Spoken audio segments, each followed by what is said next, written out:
back, ladies and gentlemen. This is the Stache and Beard Show. Fucking hey, man. We are on fire this morning.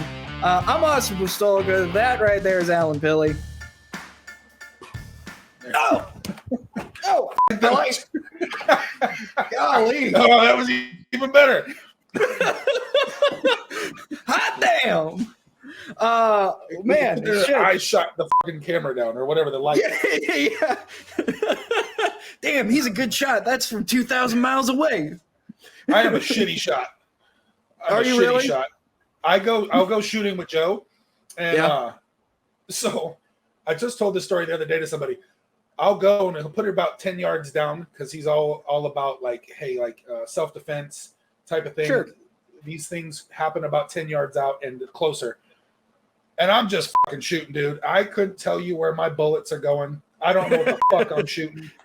He's just like, oh, good grouping. And I'm looking and I'm like, yeah, man, cool. And we shot shotguns the other day. Nice. And the only reason I know I'm hitting that paper is because the paper is just fucking flying backwards. Other than that, I don't know. I don't know what I'm shooting. Hell yeah. Just fucking pulling triggers, dude. That's all I'm doing. Go bang, bang. Make me feel good. That's it. You know, I just try to stay in the same as we're going and pull. And it's not until like the sheet comes back up and I'm like, oh, okay, like that's pretty neat. I can't see because that's how bad my vision is. I can't see 10 yards down for this little bullet hole.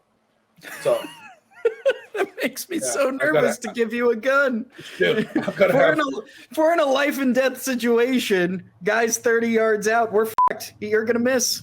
Oh, dude, 30 yards? I mean, I can see you. I don't know where my bullet went, you know? I've just got to hope that I pull the trigger 30 yards down and you grab yourself. And I'm like, oh, I got him. That's the only way I'll know. If you're still coming, you're like, all right, bang, again. Like, I've got to pull the trigger and be like, did I get you? Did I get you? You know, like, I don't have time for that. You're coming at me. Sir, please tell me where you were hit. And then I'll be like, yes, I got him. Like, you know, that's my celebration in a shootout. That's fucking horrible in Old West. Yeah, it would be. Oh, man. I'll just throw my pistol at you or my what do you call it, my revolver. Yeah. I'm way more accurate throwing than I am shooting. You just fan it. Pop, pop, pop, pop, pop, pop, pop. Oh, shit, I'm out. And then on number 6, I hurry up and throw it. Really throw them off their game. And then I hit you. I see the gun smack you, and then I come in running. You know, I take my boot off with a spur. Yeah. And then I bring my horse around, and he kicks you from behind. Yeah. This is how I win in Old West shootouts.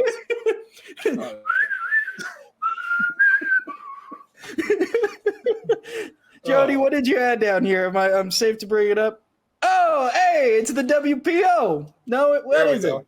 That's the Keen. Nope, that's Kearns. Kearns. Damn it, Jody.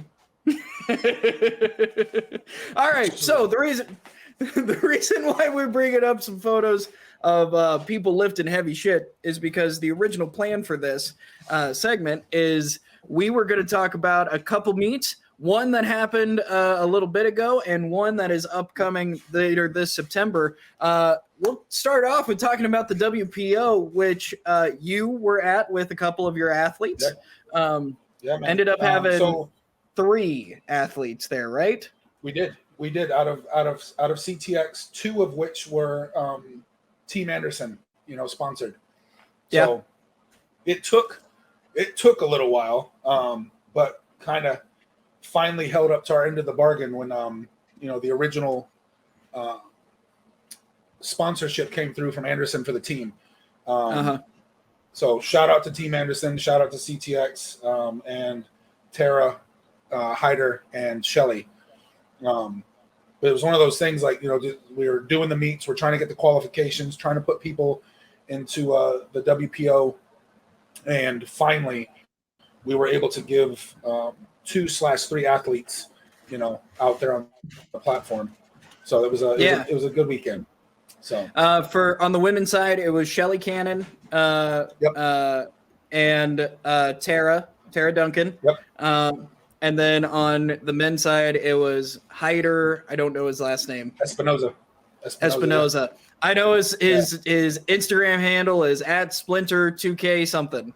82K. Yeah. 82K. Yeah. Yep. That's so I'm pretty sure that's talking about his kilo class, his weight class that he's in.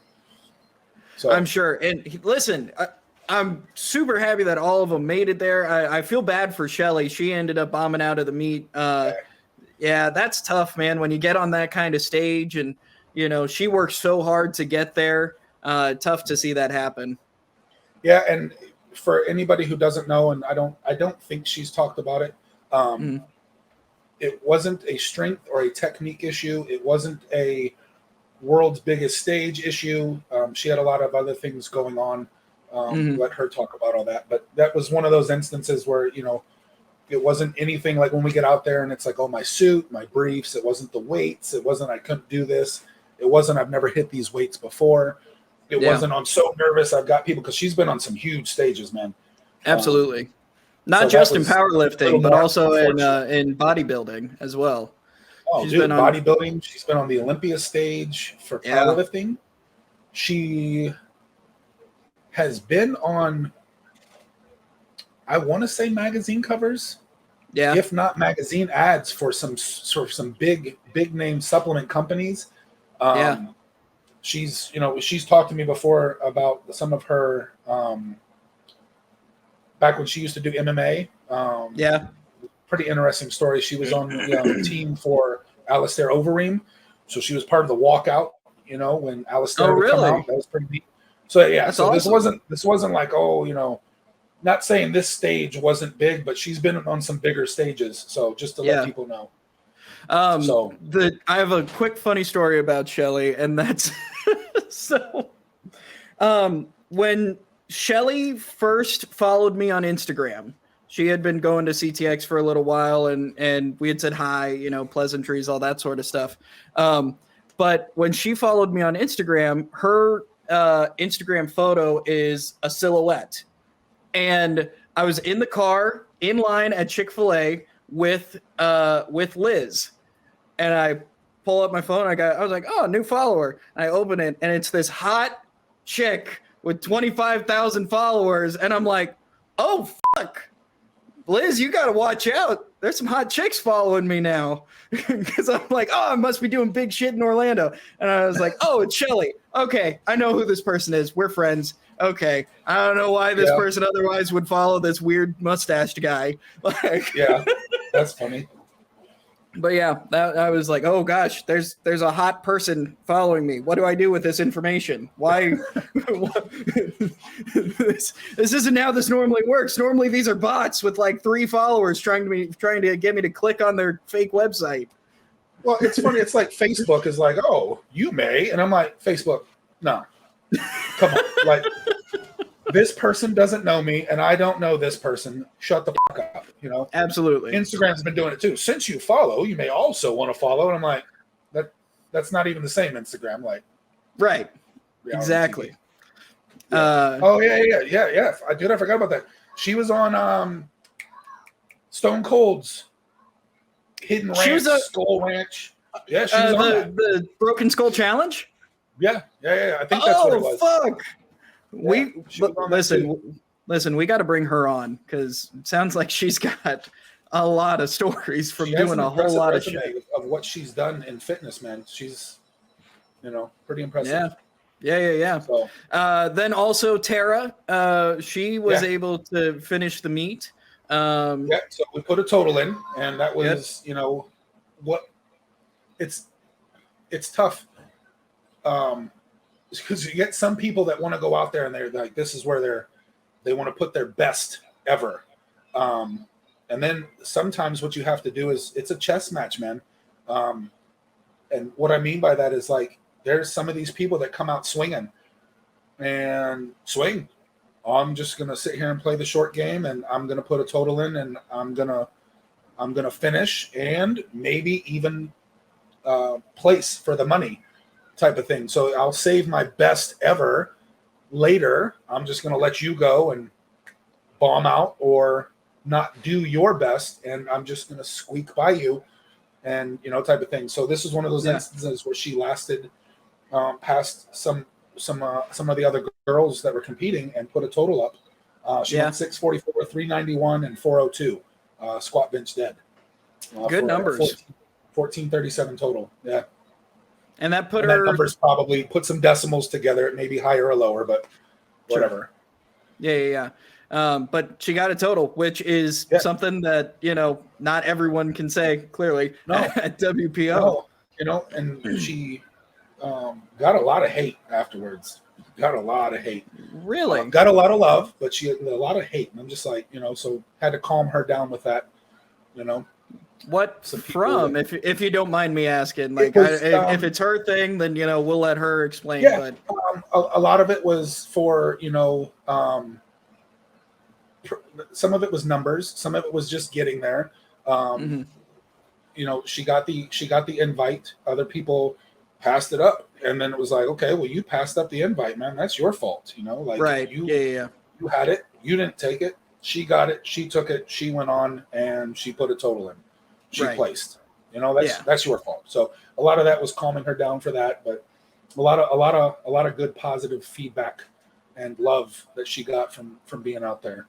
Good. So that was always good. And then Hyder. Oh my gosh, man. Talk about him a little bit. Man. There's a whole other side of the story. That's his story. So I'm gonna preface that. And still went out and put up a 2105. He put a 880 squat, 551 bench, and a 661 deadlift. And I think those numbers are a little off because his total was 2105. So I missed some numbers somewhere. His 880 squat was probably one of his fastest 880s I've ever seen.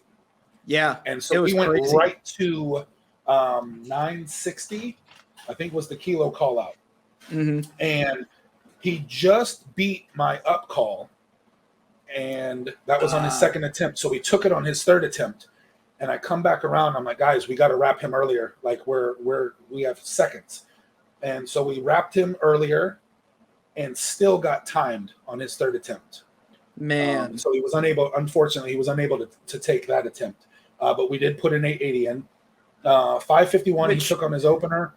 He's 82 kilograms. Yeah, he was a 84 kilo lifter. He had just weighed in at like 184, 185. Yeah. He had missed coming down into the next weight class. So actually he was a 90 kilo lifter. Gotcha. How many 90 kilo. How many 90 kilo guys? Because explain the WPO to me real quick. Because it wasn't like 30 of each weight class. It was just explain that. So you literally go out. It's all about a Glossburner score, and it's based upon the weight lifted and your body weight, and it's a score given to you. Somebody like Dave Hoff, 3,100 pound total at what he weighs in at, which is an astonishing 290. I never understand how. The weight cut, and apparently he doesn't do a weight cut. And I'm like, but you look at him and like, okay, you're a big 290 man. Right. So he totaled 2,800, a little over 2,800 this one to still pull off the victory. But then you put somebody like, say, Danny. Danny comes in at 235, lifted 2513, and his Glossburner was 650, 640, somewhere in there. I can't remember exactly. So, it's all about your body weight and then the weight you lift, and the idea obviously is to lift the most, try to get down to weigh the least. In some instances, you're just going to be a big dude, big girl, and you just got to go out there swimming. So, we've got, this is Hyder's 880. This is 880. Look at that. So smooth. With a pause. Like, seriously? With a genuine pause. Like, he was able to hold that. And we've seen him take attempts at 1,000. Like, so 880 was a good, I think, So yeah. It was, and so, the idea when you go out there, we put his 880, his 960, his 551 and then his 661. Like I said, his numbers are a little off because the total is correct, so my numbers are wrong. But what I was getting at, somebody who weighs what Hyder weighs, lifted what he lifted. He was right there in the mix all the way towards the end, and now we're playing chess, man. Yeah. And when you miss one, like say we start the squat, well, now we need the bench. And say when we start doing the out, now we really need the deadlift. And he went swinging at 716 and just missed it at grip, Yeah. So, but incredible showing next year. Absolutely. Hyder is especially a shoo-in for it because he ended up getting top 5 for Glassbrenner score. I can't remember. I think he took 8th. Did he? I think it was 8th place. We walked into the deadlifts. I think we were sitting 5th, and then maybe that's what I saw. Because of the 2 misses, yeah, it started tearing him down. Gotcha. Okay. Yeah, but he's arguably one of the strongest 90 kilo lifters out there, and the low side of 90. Yeah. That's crazy. And then nothing but up for the 2 of them, So much more for like Tara's numbers. 700 is easily there for the squat. It's there. 400 on the bench, and just putting together the deadlift. And so the biggest thing about the WPO, I think one of the questions you asked, it's a quicker day. It's not, some people are used to 9-hour meets. And some people are used to these faster meets. It just depends on who you are as an athlete. So it's like bang, bang, bang. You gotta get ready to go. So the whole meet for these 19 ladies, lasted. I think they started at 12 o'clock. They were done by 5. So that's a 5-hour meet. And then you're losing squatters and you're losing benchers. So then it just keeps picking up. Yeah. It goes even faster. So if you're not used to that fast pace, man, your conditioning, your cardio, all that type of stuff, this from wrestling, it can chew away at you. So even more impressive, to put a total in and make it to the end. That's the biggest thing in my opinion. Yeah, 100%. And I am supposed to, according to our group chat, I need to real quick, Wayne Pullum, if you're watching, which I know you are, big fan of the Stache and Beard show, Wayne. I don't actually talk about it all weekend. Yeah, absolutely. Wayne, since you're listening, I would love to get involved with doing the broadcasting for WPO. I hear that the guys did a great job. I wasn't able to watch because life here in Nebraska, things are getting kind of crazy with high school football and everything. But if you would like a professional play-by-play guy who has done powerlifting meets in the past for the I have called a number of world records, national records, thanks to the Perfect Storm Hardcore Training Gym showdown at the Storm 2 years in a row. Wayne, feel free to reach out to me. You can find me on Twitter and Instagram at Radio Guy Austin. I'd be more than happy to come out and bring some professionalism to the to the broadcast. May need a professional cameraman. Yeah. We got a world-class crew. We do, absolutely. So Wayne, if you need anything, feel free to reach out, man. Really would appreciate it. Dude, that was a hell of an interview. I tried my best to not tear anyone down, because that's the biggest mistake you can make is listen, your stuff is shit. Let me do it because I'm good. But no, the stream was really good. When I didn't get to watch a lot of it, but the stream looked really professional. I know it went down for a little time, but they had a backup in place. So the stream overall was really good. Yeah, and that's the thing, having been a part of it and then being around it and watching it, and there's a lot that goes into it. And it was just, I think, man, this was the first year. You hear me talk about it all the time. There's a lot of positivity in this sport, and I always talk about that. Yeah. I think, man, this was the first year where I was just there's a couple people out there, just fuck off, man. If you ain't got nothing positive to say, just fuck off. You're not valued, Yeah. And from the producing side, I heard some stuff, and I'm just like, Well, then, go do better. Yeah. Go do better. This man is, there was a lot of stuff to Michael that, was like, what this man is trying to do, like, stop fucking breaking him down or come do better. And you're not, so shut the fuck up. And then, like, on the lifter side of it, like, like I was talking to you about, like, oh, boo-hoo, you didn't take your invite. Then shut the fuck up, like, you didn't get one, or you did and you didn't utilize it because traveling or I wasn't ready, then you know what? You're a little pussy ass fucking excuses. Yeah. But this was the first year where I was just like, man, like, like this was, I don't know. It was just different this year in that regard. But, positivity outweighs that bullshit, That's right. And at the end of the day, I'm going to give people the benefit of the doubt on this year. And the reason being is because we are just coming out of the pandemic. We're coming out of very heated political times, and it really took a toll on a lot of people, and it really soured a lot of people. And so I'm going to give them this year, but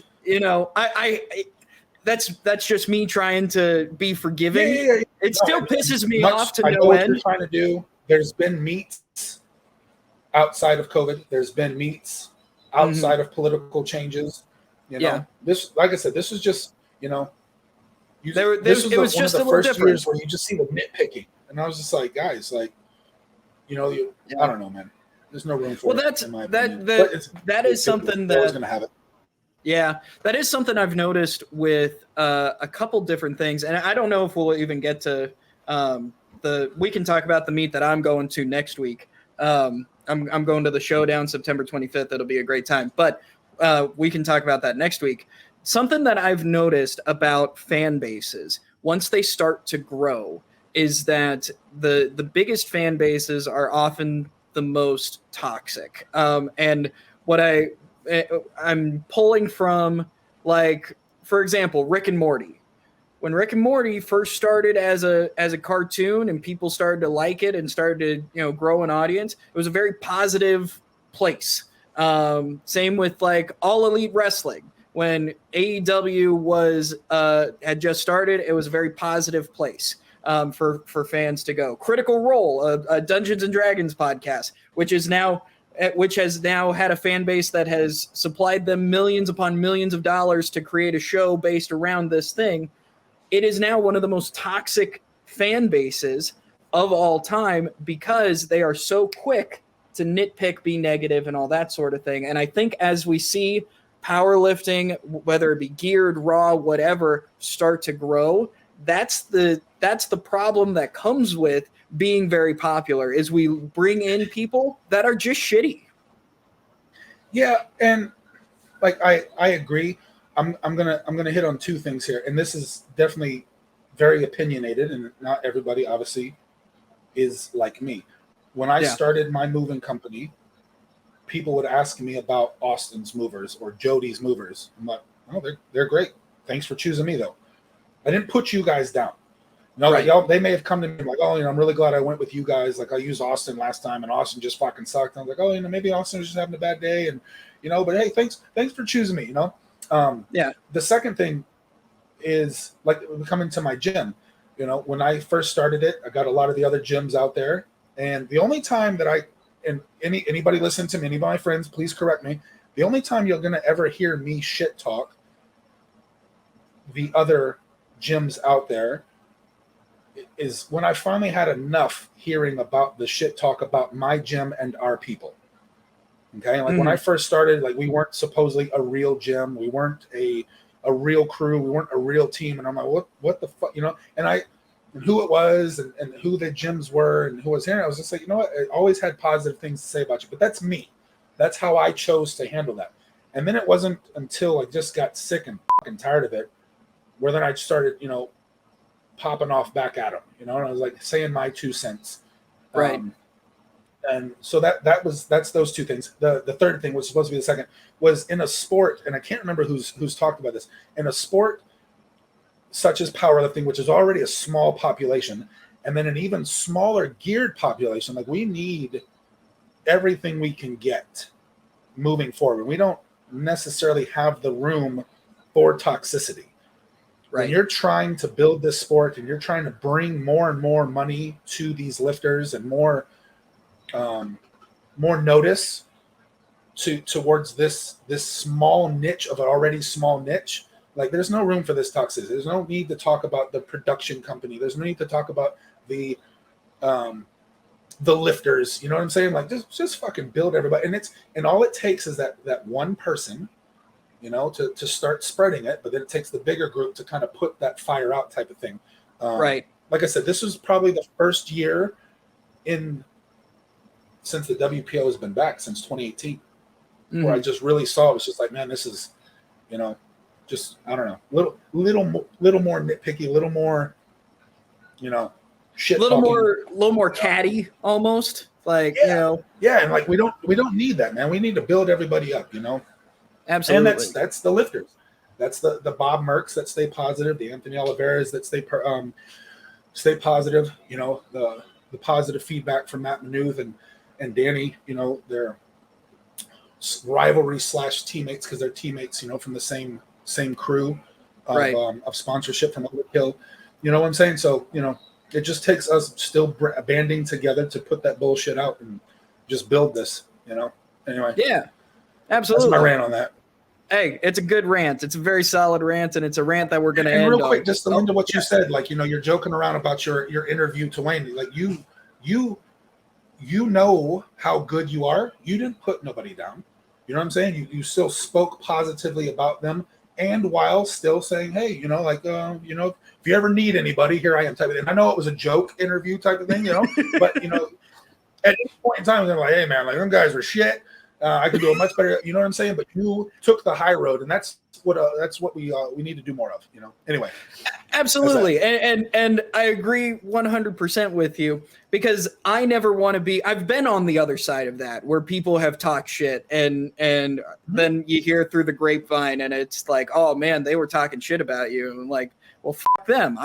I'm better than this. When in reality, like, we all have different skill sets. We all, you know, and it's just finding the right pieces to fit together. And so for anyone, like, even on this podcast, even when I was the most upset, the most frustrated I've ever been after quitting iHeartMedia, right? Even then, I talked shit, but I didn't give names because I didn't want to put anyone in that kind of situation.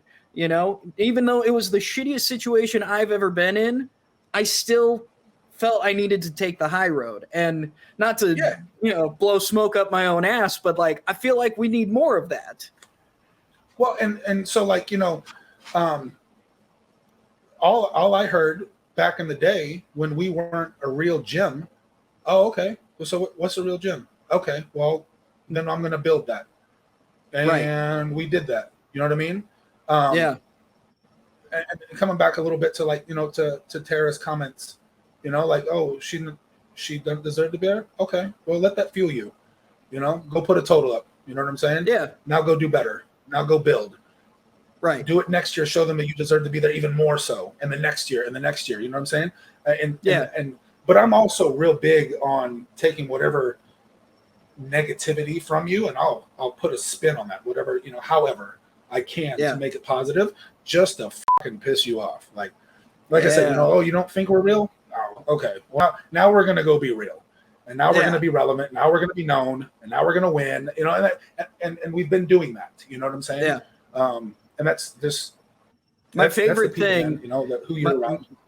My favorite thing is when people say you're not real, and then you go out and it's like, oh, okay, well, I just beat you and I'm not real. So what does that Am I make real you? now? You know, am I real now? You know? Yeah, exactly. When you said that right there, that's God, that was Brock. Remember Brock Lesnar? Yes. When he won, and he, like, his mouthpiece, he's like, I think he was saying, when he kept pointing, he was like, who the fuck am I? You know, that's right. Like, do you guys know who I am now, type of thing. That's you've right. been shit talking me for so long, and now, you know, here it is. And I love that moment, man. So absolutely, you know. All right, we got to wrap up. This has been a fantastic episode of the Stache and Beard Show. I'm Austin Pistulka. You can find me on Twitter and Instagram at Radio Guy Austin. Over on the TikTok machine at Actually Average. That man right there is Alan Pilley. You can find me on YouTube, OnlyFans, and Pornhub, and also Instagram. We didn't even get into the fact that OnlyFans banned porn and then didn't. Yeah, I think that was bullshit. I think that was just a clever advertising to bring more advertising to them, more marketing. Maybe we have to talk about this next week. Who knows? But this is the Stache of Beard Show. Thanks so much for joining us. We'll be back next week. Thanks so much. See you next time. Later, motherfuckers.